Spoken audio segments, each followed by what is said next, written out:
Good morning, good afternoon, or good evening, whenever you're watching or listening to this, and welcome to Link Up Leaders, your direct link to leaders in supply chain and e-commerce.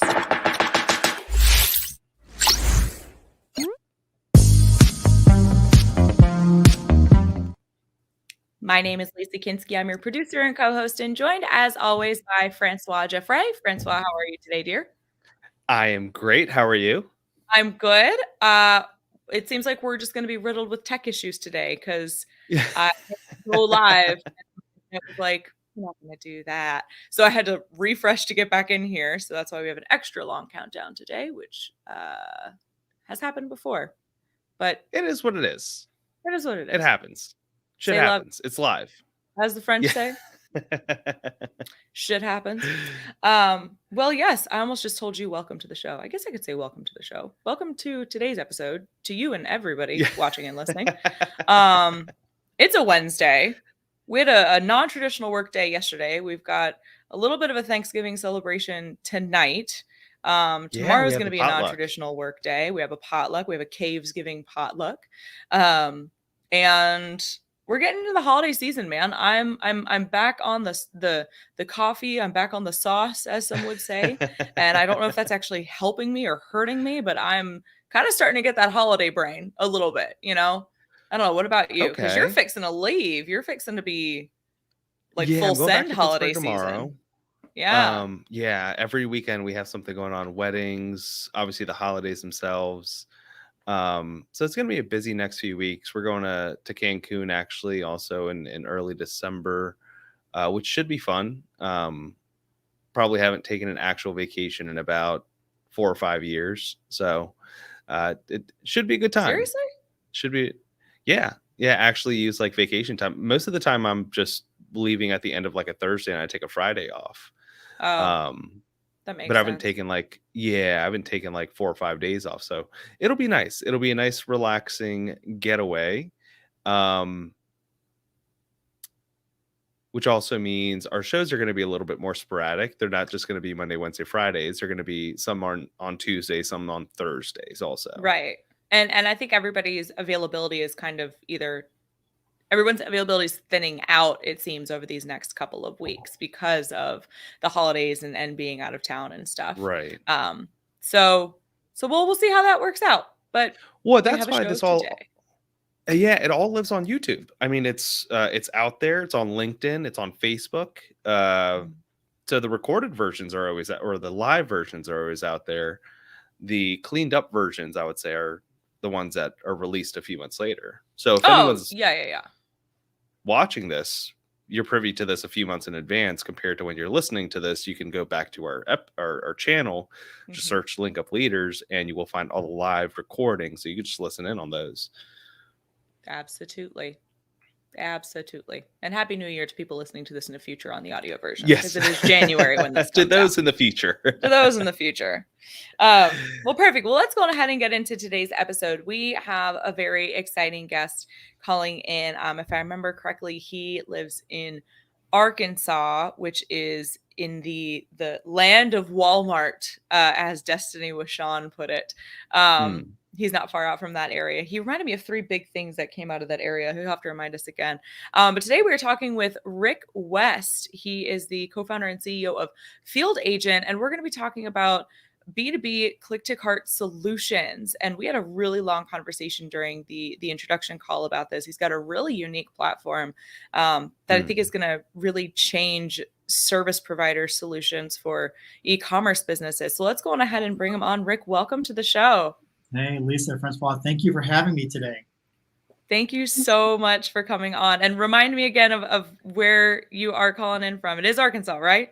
It is Arkansas. You know, there's very few places around the world or around the United States they would say Northwest Arkansas as opposed to a city. Like I'm from the Bay or so we're from Northwest Arkansas. And the big 3, you did really nice on big 1. I forget what the other 2 are. This little ecosystem that I live in the northwest corner of the state was really founded by 3 families. It's the Walton family that founded Walmart, and that's about 30 minutes north of where I live today. I live in Fayetteville, Arkansas, the university city. Just south of that, this family called the Tyson family, which happens to have the largest protein producing company in the United States. And then there was this other family, JB and John L. Hunt, that started JB Hunt, which is the largest transportation provider. So if you look at the ecosystem that I'm in, you've got this massive retailer, this protein provider, and this little thing called a transportation company. And so obviously they pull talent in, but for Walmart, the unique part about this world is that there's about 2,000 vendor teams that are relocated here. So if you're a P&G, you've got 300 employees living in Northwest Arkansas, because Walmart controls about 30% of your volume. So Kraft, Unilever, all the major players have, 50, 100, 200 employees here just to work on the Walmart business. So this little microcosm that I live in today, probably 30% of the folks are transferring in this year, all from all parts of the world. And in 2 years, they're transferring out, and another 30% come back in. So it's a really unique area. That's crazy. And I like that you call Tyson a protein provider, because I just think of them as the chicken company. Yeah. I think they would prefer your wording more than mine.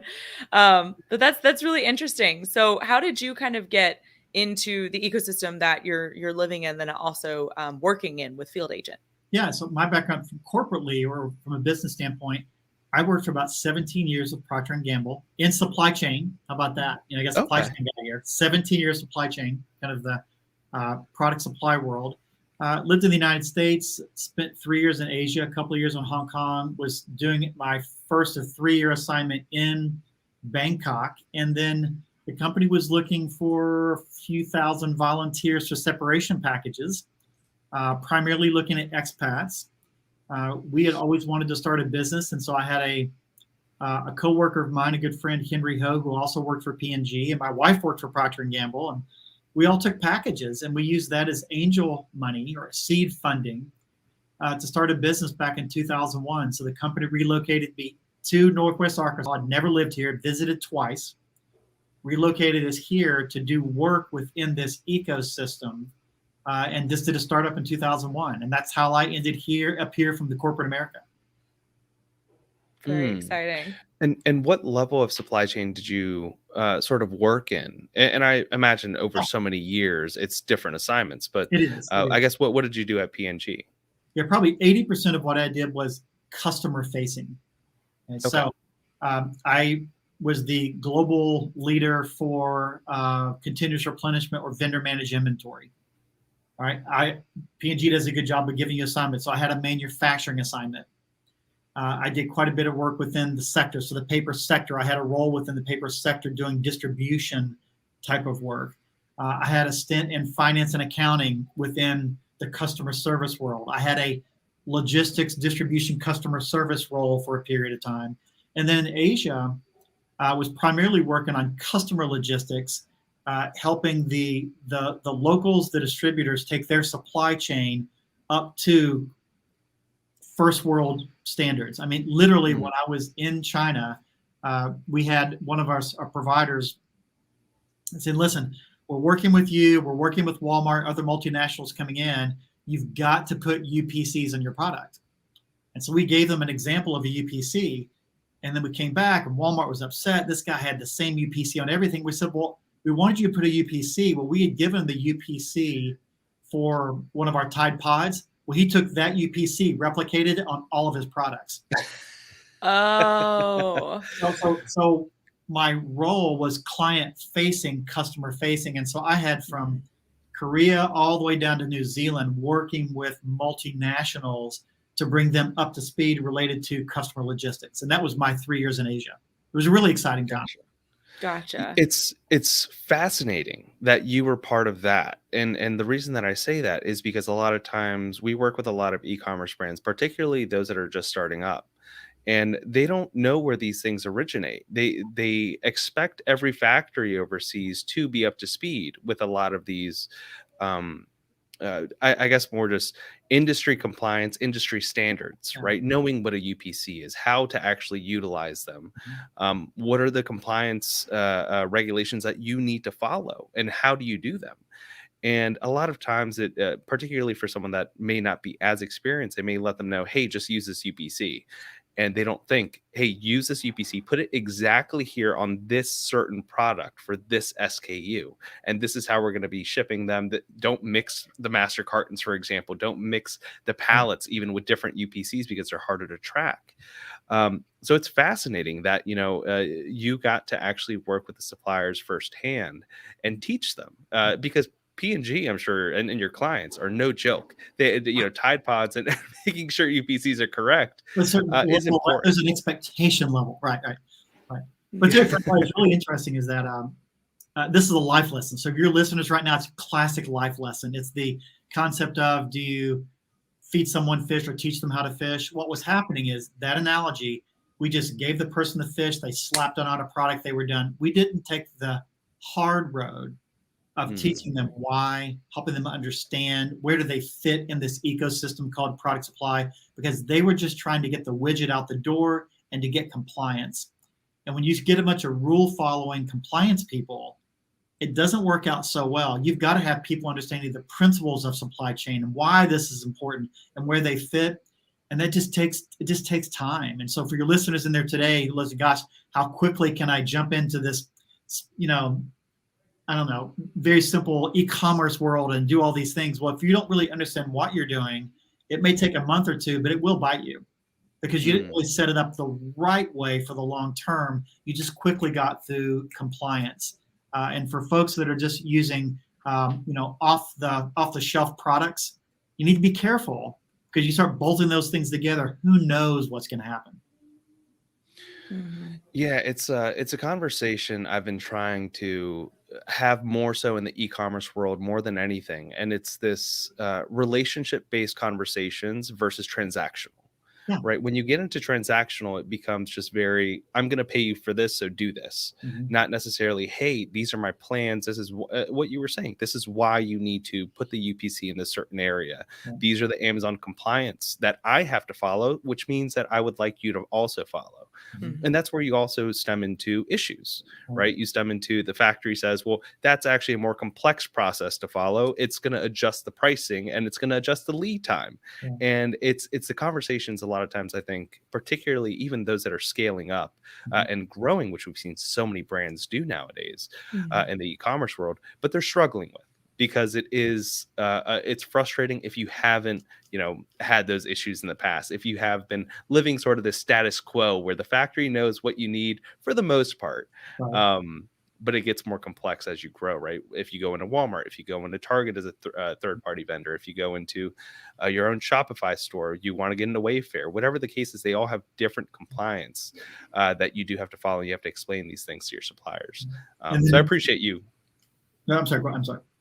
No, I was just going to say, I appreciate you sharing that level of wisdom also with a lot of these growing brands. Well, as Lisa and I talked earlier, is that part of what we'll get into in our conversation today is that there is a product world on e-commerce that supply chain makes sense. Where we're coming from a services world. And so to productize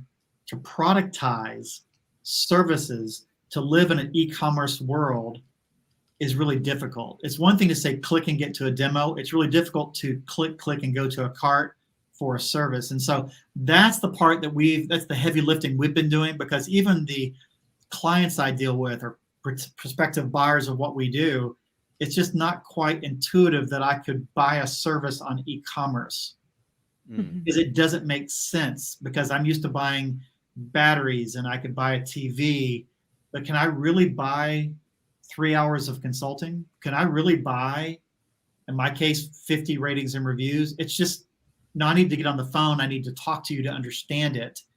And so that's kind of the new world we're in from B2B, because B2B is going down this path. And right now there's no Shopify for B2B.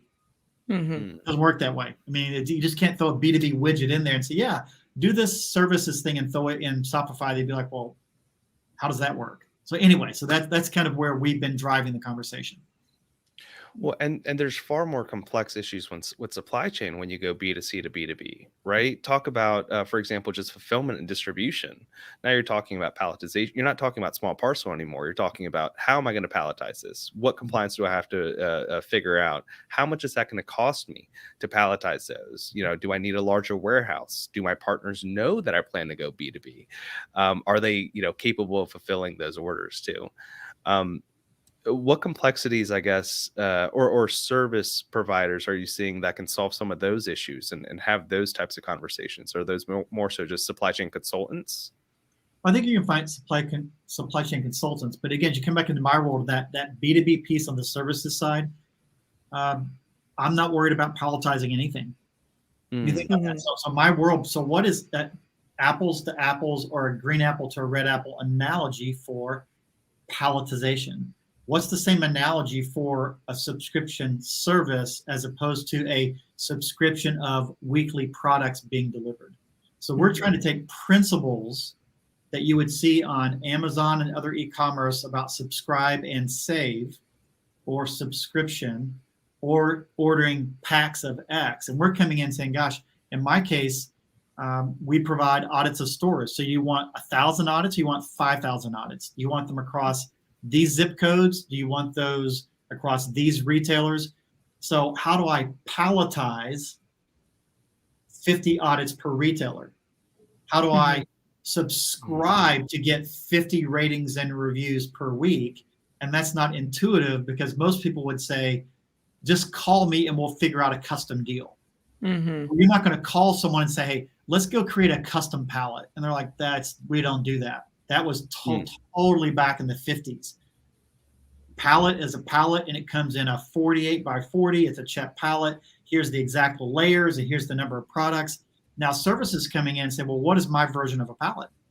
And how do I get into the efficiencies that B2C has seen? How do I bring services and get the same efficiencies?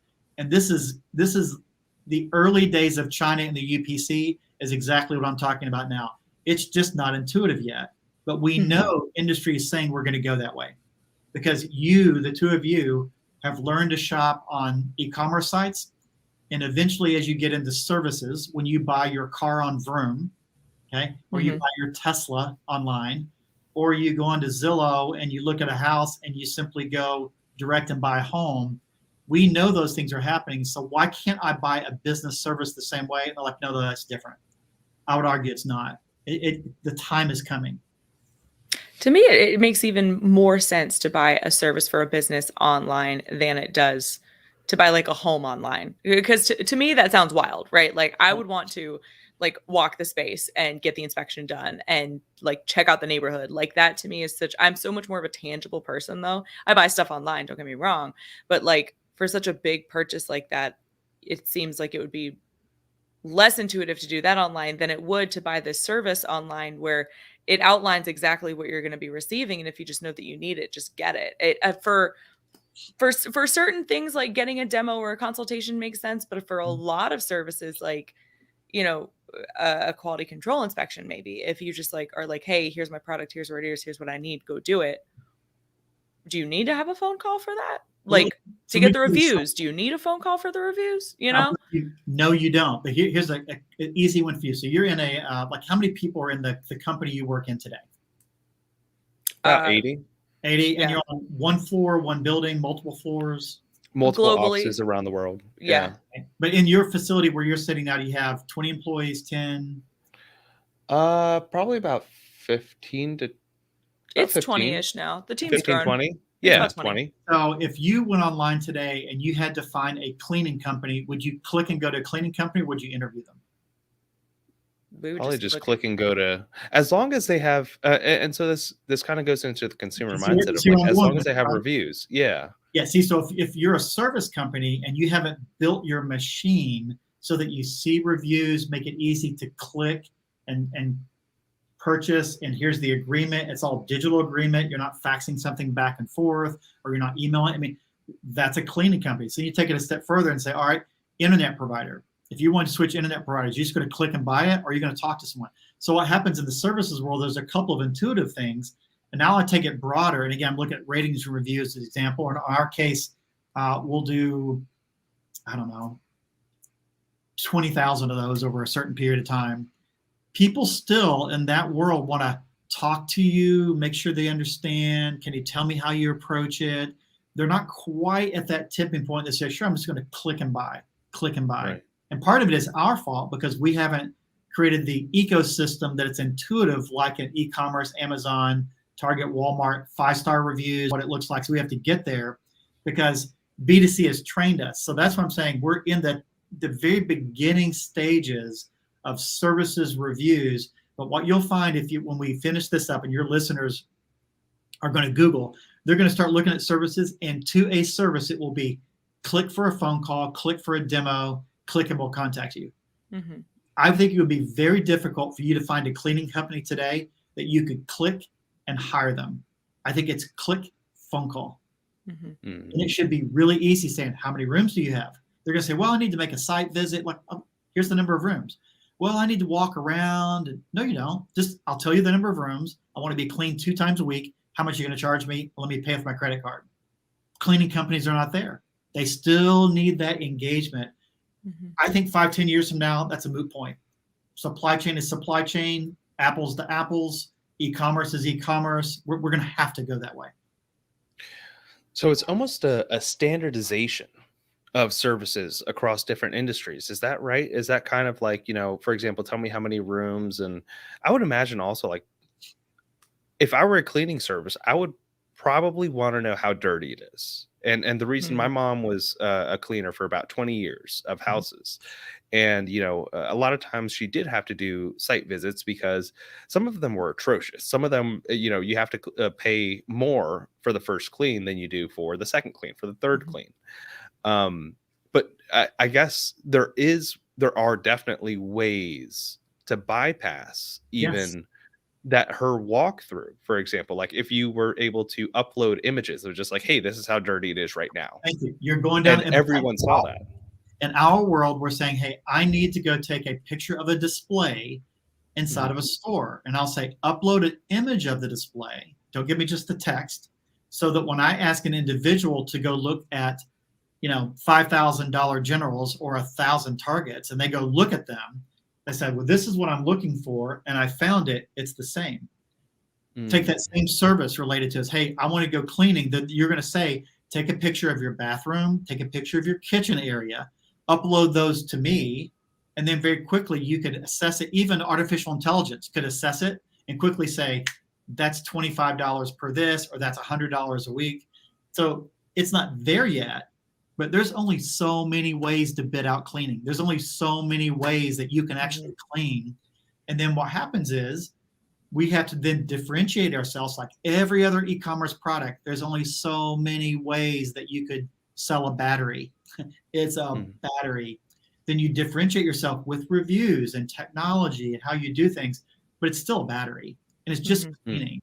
Well, then how do I make it different? Well, I employ veterans. Well, how do you do it differently? Well, we use this really cool technology that we do this, but it's still just cleaning.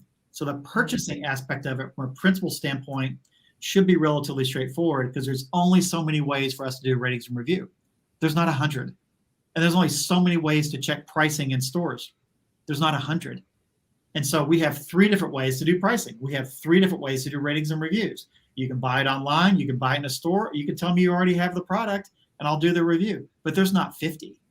And that's the part that's coming in from a services standpoint. It says, gosh, what would it look like now while I'm sleeping to have 1,000 people buy my product? As opposed to today with your mom, she could only be doing waking hours actually engage someone to do a service. B2C e-commerce is 24/7, 365. Services are going to have to get to that stage because when I'm shopping at 2 a.m, because I'm working crazy hours, I want to be able to shop and buy internet, shop and buy cleaning, shop and buy ratings and reviews. I'm working tomorrow. I don't have time to talk to Rick about ratings and reviews. That's where things are going because we've taught people to shop that way. Mm-hmm. And when we're talking about shopping to buy ratings and reviews, we had kind of talked about this a little bit. You guys are at Field Agent. You've collected this group of qualified reviewers of these products, kind of similar to what, oh my gosh, I'm blanking. Well, Anthony, sort of. Okay. So sort of, I probably should explain the business model. How about a baby business? Yeah. Tell us about that. Yeah. I'm sorry. I'm operating. We already talked about it, so I already know everything. I have the app and all of it. So listen, Lisa, you're right on it. So the business solution that we were trying to survive back in 2010. Now this is pre-selfie, so no front-facing camera. The smartphone had been out for about a year and a half. The app store was open for about 3 or 4 months, and we were trying to use technology to capture photos inside of stores and to get insights so that we didn't have to travel all over the country to capture information. No one was doing that, so we launched Field Agent, which is kind of a secret shopper app. So I'm one of the few people on your podcast that can actually pay your listeners money, okay? If they download the app today, we would pay you while you're shopping to go take a photo inside of a store to give me quantitative information. What is the price? Is the display up? And instead of sending Francois and Rick in, I'm going to send Lisa in and say, hey, Lisa, would you go to this apparel section or cosmetics area? Not only will you give me a quantitative yes or no, more importantly, you're not going to give me an insight. So now mystery shopping and insights are important. And then we followed up with marketing saying, I don't want Rick and Francois to buy Maybelline X. I want Lisa to buy it, try it, and either do a ratings and review, do research or something along those lines. So that's the premise that we operate from. And we crowdsource that. So we have a couple million people who downloaded the app. And so at any given time, you could go to our marketplace, log in and say, I want to check a price instead of a Target in Atlanta, Georgia. In a matter of hours, you've got the price and a photo validating it right in your dashboard, because we have millions of people that are out and about, and it's crowdsourcing quickly. The mystery shopping part's interesting because instead of having trained professionals, and I always use this example for them, is that Rick could go in on a scale of 1 to 10 and tell you if a bathroom was dirty. It's very rigid. I could be trained to make that happen.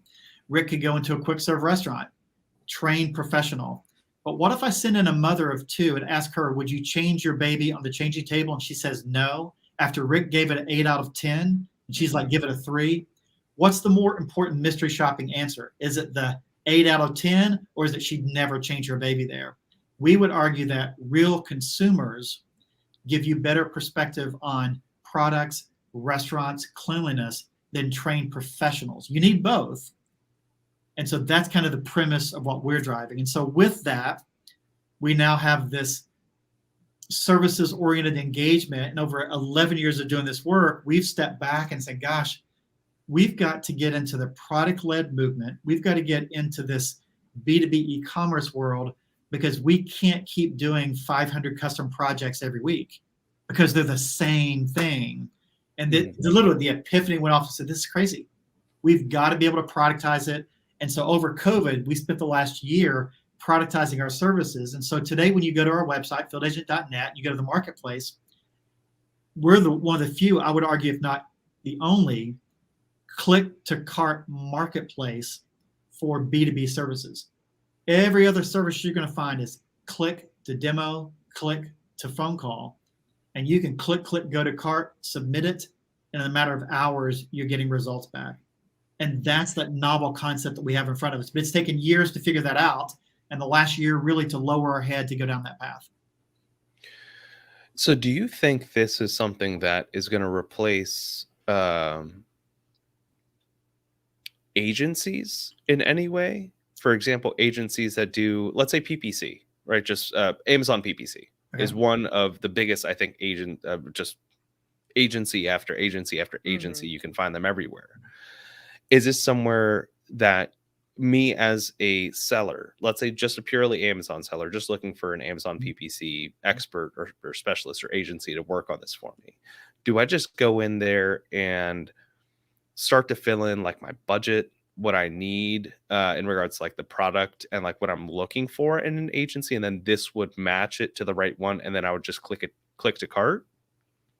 Artificial intelligence tells us that if I know you better than you know yourself by answering these questions, I could have a human recommend, or the machine would take you directly to who you need to engage, and this is what it looks like. Now, without a good shopping experience, people are like, yeah. Remember, the whole premise of our conversation is principles match, principles follow. You still have to deliver an amazing experience. So UI, UX, frictionless, eliminate barriers, got to be a great shopping experience. And the .com world, e-commerce world for B2C has started to figure that out, right? And you know what it's like to have a bad e-commerce experience. You're not going to go back. And Shopify's figured that out. Mm-hmm. But when you now take the services world and bring it in, that experience is similar to, but it's a red apple versus a green apple.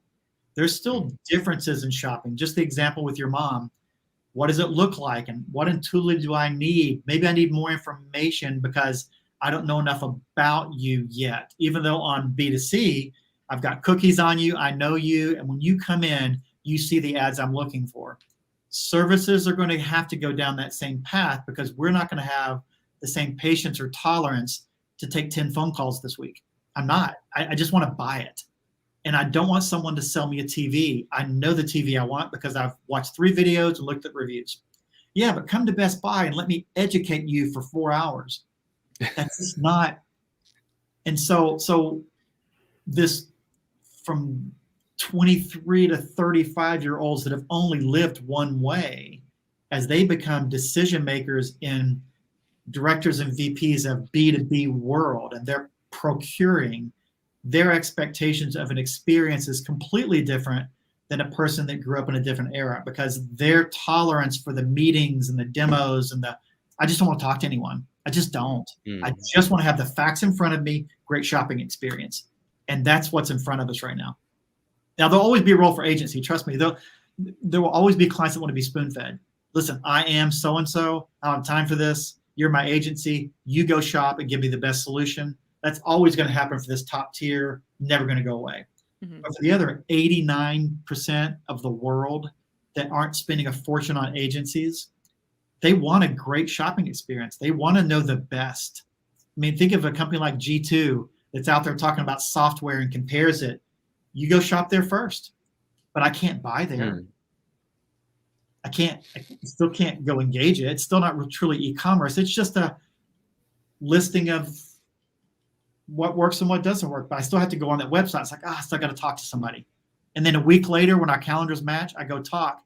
Meanwhile, in Rick's world, not only have I already purchased, I'm getting results back, but somebody else is still trying to schedule a meeting 2 weeks from now. Mm-hmm. It's not efficient. Yeah. So this is more of an aggregation on both sides. And you said that's AI enabled, where, you learn what the buyer needs and you also are learning what the providers can provide. For certain pieces, you start to understand. And the AI piece was the cleaning example. I can upload photos, but then someone's got to download the photos and look at them, make a human judgment. Systems are getting to where I could probably upload a dirty bathroom and a clean bathroom, and I'll bet you artificial intelligence, image recognition can tell me if it's dirty or clean or really bad or a scale, which would then price it. Now it's not ready today, but you see where this, like, of course you could do that. Just upload these photos and I totally could tell you what the price is going to be. No, I want you to download the photos. I'm going to look at them, make a site visit.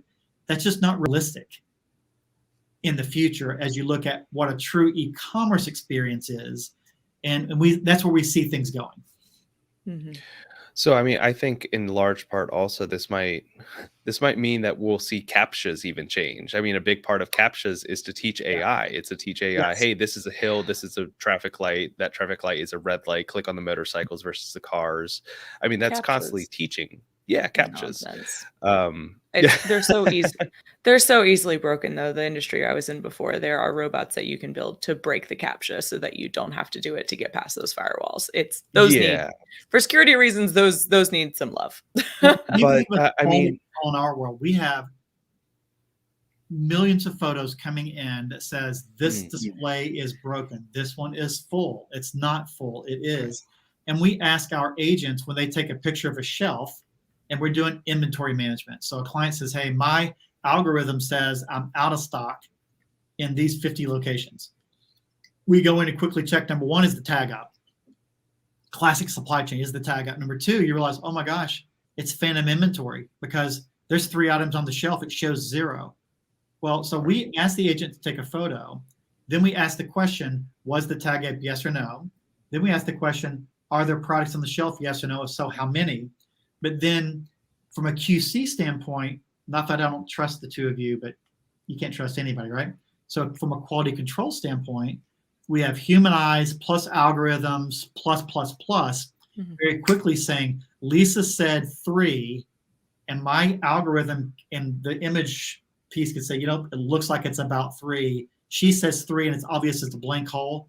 That kicks out as an error. So algorithms, image recognition is getting there, and you put that together, and it's pretty powerful as you look at things. And so from an e-commerce perspective, aside from, let's say, because in-store is one thing, right? But when you're talking about the online experience for consumers, how can e-commerce brands utilize this? What sort of services do you envision they would be able to utilize in this B2B space? Yeah, so let's use the person A that's selling a everyday product. You can find it in stores, but it's really significant from an online perspective. And they're going to look at it across 3 facets. Number one, they're paying X dollars for advertising and promotions, and they know that the algorithms go across zip codes. They can very quickly come to us, and we can have agents across multiple zip codes go to their where they're selling and quickly tell them, did their ad pop up? What does their ad look like? And we're going to quantify that for them, let them know, yes, that actually worked. The other aspect of things along the exact same lines, now we're coming in saying, gosh, I'm trying to understand how people shop and what it looks like. And a bunch of e-commerce folks are shopping with their phones. So what would it look like for someone to hit a record button and shop on their phone? I've got the entire aspect of that recorded. Or they're recording how they're shopping online. So just kind of an insight aspect of things. And then also from an e-commerce standpoint, you're just trying to get your products in front of influential people. And so Field Agent would come alongside you and say, give me your core demographic. And let's say your core demographic is a 18 to 35-year-old person that's interested in certain kind of foods that are tied to adult beverages. And that's kind of the person you're looking for. I can have that person shop on any e-commerce site that you want, buy the product, tell you about their experience, not only purchasing, but also receiving it at home, and then be able to try the product, use it, spend some time with it, and then either write a ratings and review, which is always important. And we do the right technical things from a legal standpoint to show that they've been compensated. Or you're saying, gosh, I don't need necessarily ratings and review. I'd love to have that person's opinion, and let's get some quotes. So now imagine getting 50, 75, 100 quotes across the United States of people that tried your product, and you're putting that unique content on social media, you're putting that unique content on your website, and you now have those users that are champions of your product, and we can incent them to share it on social media the same way. So they're pushing it out, and they become micro influencers for you. So we take people soup to nuts. We can quantify what's going on in the real world based on zip code and e-commerce, because it's different when I log on here, or you log in LA, you log in New York. We have the insights driven piece, and we also help do trial and sales on the back end piece of it. And then what's also interesting in the world that we live in, we can track those folks and spend time with them. So I can tell you how they behave over time. So now in 60 days, I'll go back to that same cohort of people that you engaged, and I'll find out, did they buy it again? Where did they buy it? If they didn't buy it, why didn't they buy it? So that return on investment of understanding that cohort over time is really, really powerful. And there's virtually no product, no location, no website, no engagement that we can't have someone participate in. So store delivery online, pick up online, deliver it to your home online, or go into a store and engage. We can really do it soup to nuts. Isn't that so freaking cool? That is mind-blowing. Well, Isn't that so cool? These are actual actionable insights that I think are priceless for a lot of business owners, particularly. I mean, thinking about like the diaper change station. You know, if you want moms to actually use it or dads to use it, are they going to use it? Yes or no? An 8 out of 10 rating, or for example, a 5 out of 10 rating does nobody any good. Yeah. Could be good, could not be good. Yeah, no, that I mean, let me give you, this is advice to your listeners. If they remember one thing that Rick said, it's the only thing they remember. And this is for an entrepreneur or a small business person that's trying to drive decisions, trying to drive volume. The worst thing you can do is to rely on the perspective and feedback of friends and family. Because everyone says your baby's beautiful. Of course your baby's beautiful. And you're like, your baby looks like an alien. They're ugly.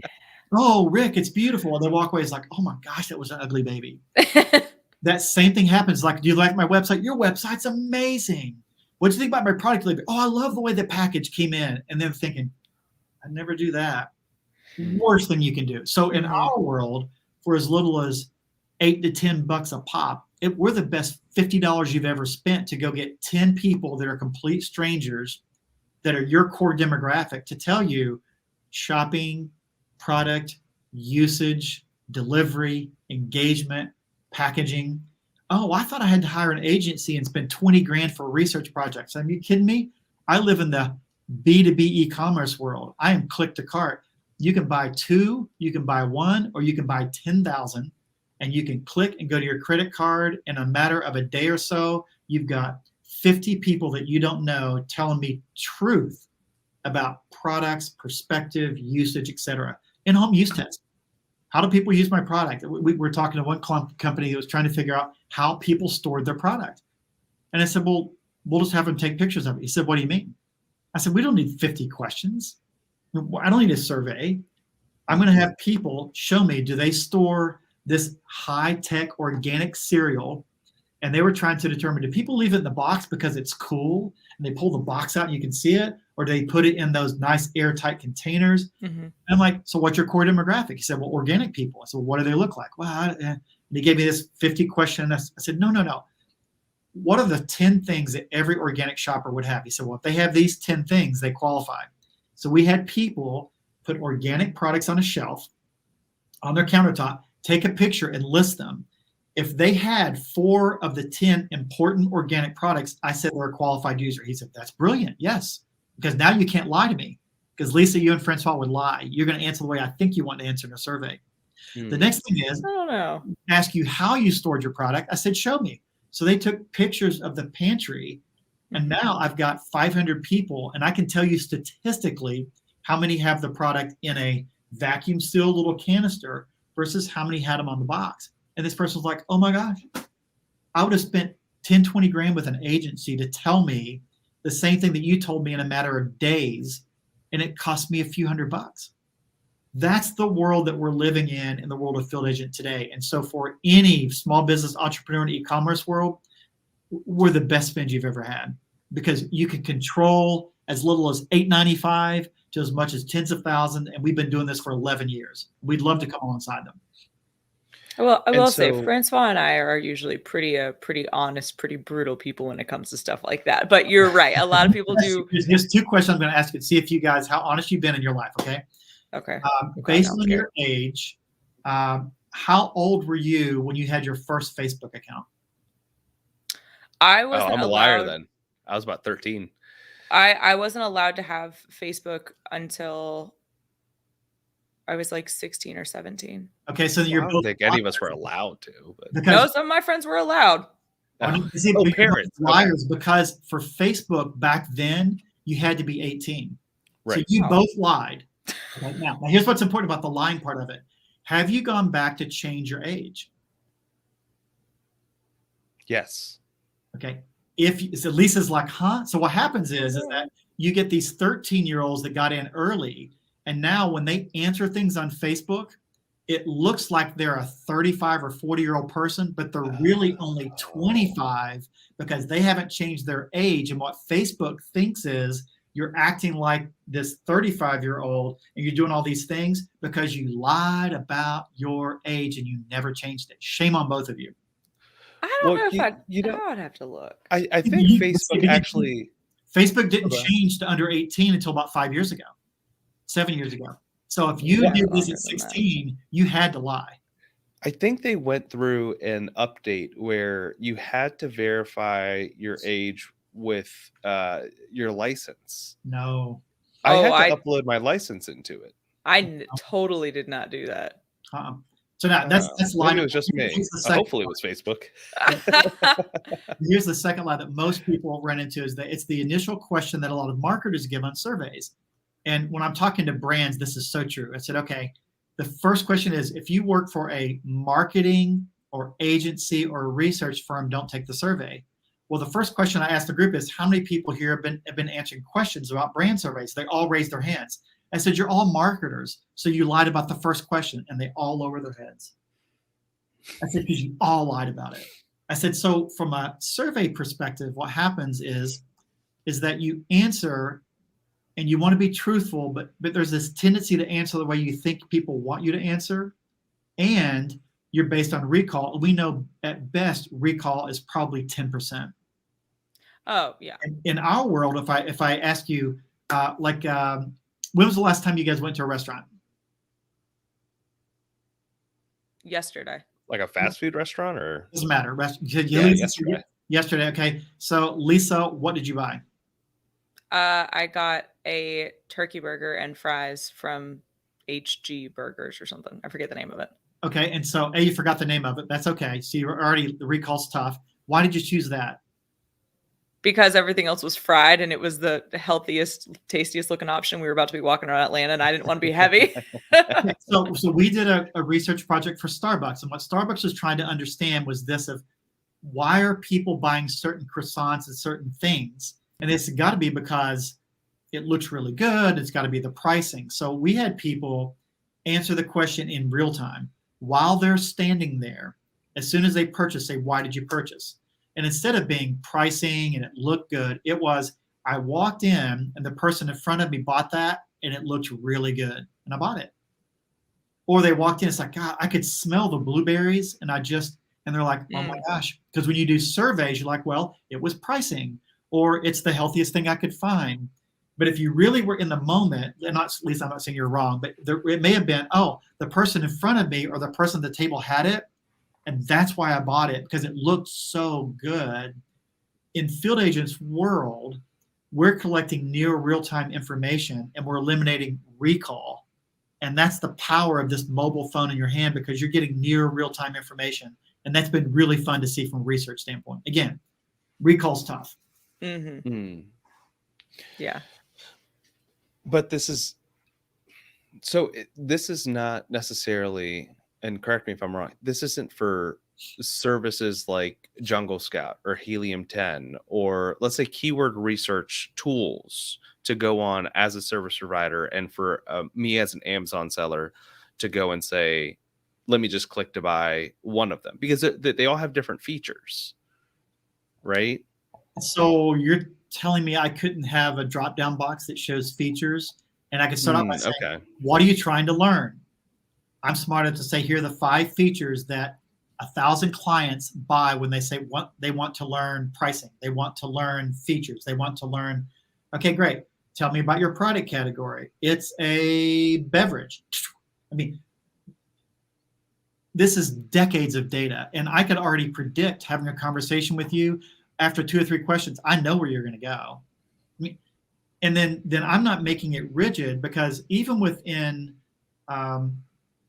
we use Under Armour as an example. I use an example of they've got T-shirts, but they've got every type of T-shirt known to mankind for sport: football, baseball, soccer, swimming, etc. But when you look at them in totality, it looks like it's all this custom. It's the same 3 models, the same shirts, and they're artificially changing the logo on the front of it. Because they know when you come in shopping for soccer, they're going to show you soccer T-shirts, and it's a generic T-shirt, but they're throwing a logo. And if you don't like these logos, you could customize it. So creating an experience to customize that service feels really good, but there's only so many options. And worst case scenario, click and talk to someone, because there'll always be the 20% that wants something that I can't get. But I know, Francois, when you're shopping for X, whether it's dinner, you're looking for a specific type of service, I guarantee you that an expert in the area would say, I can predict exactly what Francois is going to do. Within 3 clicks, I can tell you where he's going to end up without making it feel like it's boring. What if it was a really cool experience to shop through it? And I ask you some really interesting questions, and I ended up with this amazing customized thing. In the background, I'm like, he doesn't realize, but I sold 500 of those today. But he felt really customized. That's the beauty of the UI UX that we haven't cracked yet. You've got to have that experience feel really good from a services customization, but in the background, it's just another example of a product that 1,000 leases have already purchased over the last 2 weeks. It's almost like using the keywords, right? Going into Amazon and you're looking for a black coffee mug, big black coffee mug. And what does Amazon show you based on your previous shopping, knowing that you're a dark coffee or you like different flavors, you've been buying flavors, they'll show you a different product because you're a flavored coffee versus a hardcore bean person. You'll see a different mug.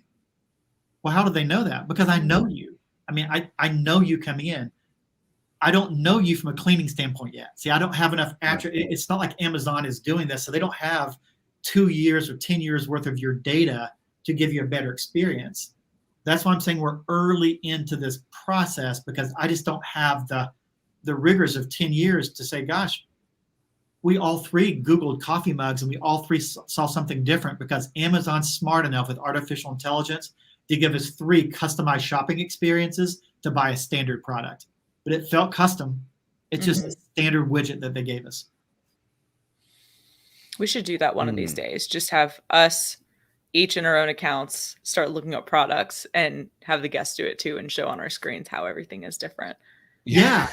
And then you do locations the same way. If you get people in different offices, you'll find that advertising and what they see will be different, because they know the IP addresses. Based on that IP address, I know if you're a southern state or a northern state, it's winter and it's cold. I mean, they know. They also know when it's raining because they've got the weather in it. And you'll see things posted for umbrellas and other rain things because it's a rainy season. Like, gosh, how do they know that I needed that? Well, because it's been raining for 3 days. You didn't have to explain anything. I just know. Yeah. Yeah. I mean, Francis, look at his head. I love it. His head is hurting so bad. Right? Look at it. He's thinking. It's just he's like, oh my gosh, there's so much there.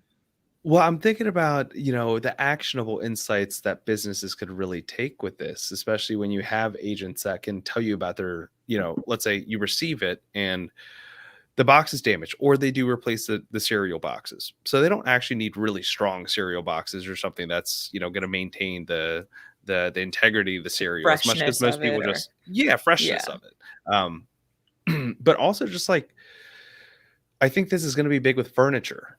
And we're seeing a big shift with e-commerce and larger products, and furniture particularly being something that a lot more people are buying online. And it's something that is very significant. Let me give you a furniture example. We had a furniture major. It's one of the top 3 come in, and they wanted us to do research on bunk beds. Now, do either one of you have kids? No, but I had a bunk bed when I was a kid. Okay, so think about the bunk bed. And then you tricked out your bunk bed, right? Kind of. But did you have lights on it, curtains, stickers? Oh, 100%. So now imagine today you're a 12-year-old, 10, 12-year-old. Imagine the electricity and the USB connections and the lights and the expectations you have. And they were trying to understand, well, gosh, we could go down 10 different routes. And I said, well, why don't we just have 200 or 300 people show us how they've tricked out their kids' beds? Well, how would you find them? I said, trust me. That afternoon, we had 200 people that were so proud of how they had tricked out their kids' beds. They showed us all these pictures of how they took rope lights from Lawn and Garden and put them up under. They showed the USB ports they were putting in. They showed how they were stringing up screens so their kid could lay in the bed and look at the screen. They had all these pieces. And where it ended up from a product design standpoint is they were going to create a bunk bed. They were going to pre-drill holes. They didn't want to get into electronics because that's a different taxation when you come across the import. Plus, you got the UL issues, but they said, hey, there are hole sizes that you are frustrated with because you can't get the plug through. So they drilled a hole big enough for the plug to go through. They recommended certain bars you could put on. They said, hey, here's the actual clips you can put in for the little rope for the Lawn and Garden. And so they had a bunk bed that was pre-drilled, ready for tricking out. And that's how you use something like this for products. Because if not, Francois, you've got to travel all over the United States and convince people to let you come into their homes. You got to travel into their homes, pay them $200 or $300, and for $10 a pop, we had 200 people with amazing tricked out ideas. They're like, oh my gosh, I would have never been able to get access to this. And it was so easy. So for your listeners that are in that e-commerce world, and they're looking at features or items or trying to understand it, let us tell you this afternoon what people think. Not 2 weeks from now. Don't overthink it. Let's get some information and quit doing the cheap thing and letting your mom and your best friend tell you what they think. It's the wrong way to do it. And having your employees tell you, it's even worse. Right. Yeah, that makes sense. They just want to do their job. Yeah, they want to keep their job at the end of the day. Well, you're so close to it, you don't have perspective, right? Perspective. And so that's the beauty of the field agent machine in the marketplace. You should be able to go to the marketplace and say, do I need quantitative things, qualitative things, or do I need sales products purchased and engaged? And I can click to cart and never talk to Rick. I'll never talk to a soul, and I can do this tonight, and tomorrow morning I've got data. Well, now walk us through this. Oh, go ahead. Well, I was just, we're near time. I was just going to ask what size business is best from an e-commerce seller's perspective to work with field agent, and then we were going to talk about the website. But you can ask your question really quick, and then we'll. Yeah. Well, I was just going to ask, what is sort of this process that a business goes through when they are looking for field agents? Let's say, do they let you know? You talked about demographics earlier. How specific can you get? Can you get it down to a specific city? You can get it down to a zip code. Mm. So I want people in this specific zip code, and it gets to go back to custom versus. I mean, I can't go 10 levels deep on the click to cart piece, but you can also come in saying, I want people that only shop at Starbucks. I want people that only purchase Domino's Pizza. Well, so we'll go in and do a screener and have people show me receipts over the last 30 days to prove they've shopped at Starbucks. Either show me the receipt or go online and show me their credit card and their statement to show they've been shopping. So I know I've got that hardcore shopper over here. Or I'm looking for a person that uses Maybelline, and I say, put your Maybelline on your sink and take a photo of it so I know they can't lie about it. So that's how tight we can get to excruciating detail. Most people come in saying classic ethnicity, age. I want an 18 to 35-year-old female in these 50 zip codes that shop here. Mm-hmm. Really, really as our sweet spot all day long. We can create that for someone. And then someone says, yeah, but I'm looking for someone that currently is a bean purchaser and they grind, and I've got a new grinder. And I want to know, could I send them the grinder or could they purchase it online and use it to give me testimonials? We can find people that only grind their beans. Well, I'm not going to ask a survey because you'll lie, because you hope you're going to get something with coffee. I'm going to say, show me your current grinder. And they're like, oh my gosh, that's my competitor. If I could get them to switch and they told friends it was better than the other, that's worth better than any marketing plan I could do in this zip code, because they're going to tell all their other coffee people it's the best grinder in the world. Mm-hmm. So the size of a company is probably one smaller, because the larger ones are already spending hundreds of thousands of dollars with the agency, and those agencies are already using us. So they're going to use agencies, spend a bunch of money. Agencies will go use us. But the smaller person that can't do that, but we're a really good solution for them.